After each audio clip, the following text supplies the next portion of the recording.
महाराष्ट्राचे मुख्यमंत्री हे कुठल्या समाजाचे कुठल्या पक्षाचे राहत नाहीत। महाराष्ट्राचे मुख्यमंत्री हे 12-13 करोड जनतेचे महाराष्ट्राचे मुख्यमंत्री राहतात। आणि मग देवेंद्र फडणवीसांना खालच्या भाषेत बोलणं, अरेतुरेच्या भाषेत बोलणं, शिवराळ भाषेत बोलणं हा फक्त त्यांचा अपमान नाही आहे, ते इग्नोर करत असतील तो त्यांचा मोठेपणा आहे। पण एक महाराष्ट्राचा नागरिक म्हणून आमच्या मुख्यमंत्र्याला जर कोण शिवराळ भाषा वापरत असेल तर ती गोष्ट निषेधार्ह आहे।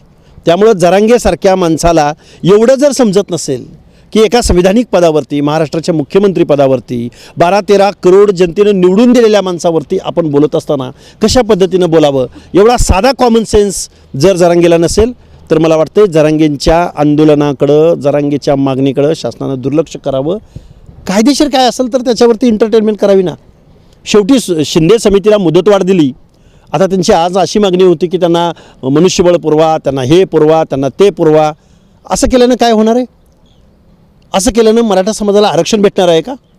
आणि असं जर भेटणार असेल आणि शासन देण्याचा प्रयत्न करणार असेल आणि जरांगेंना जर आनंद होणार असेल, मी काहीतरी मागणी मान्य केली, तर मला वाटते हा सुप्रीम कोर्टाच्या जजमेंटचं उल्लंघन आहे, कोर्ट ऑफ कंटेम्प्ट आहे।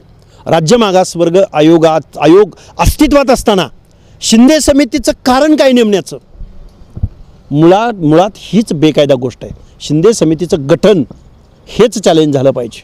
उद्या भविष्यात आम्ही या जर गोष्टी अशाच चालत राहिल्या आणि जर कुणब्यांच्या बोगस नोंदी अर्लियर करेक्शनच्या माध्यमातून खाडाखोडी करून कुठले तरी काय संबंध आहे त्या हैदराबाद गॅजेटचा,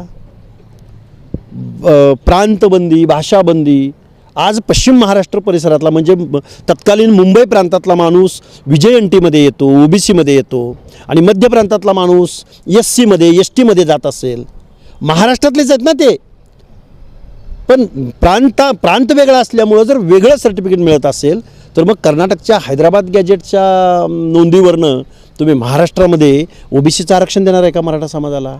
मला वाटतं ह्या सगळ्या बेकायदा गोष्टी आहेत आणि जरांगेसमोर महाराष्ट्र शासनाने झुकू नये।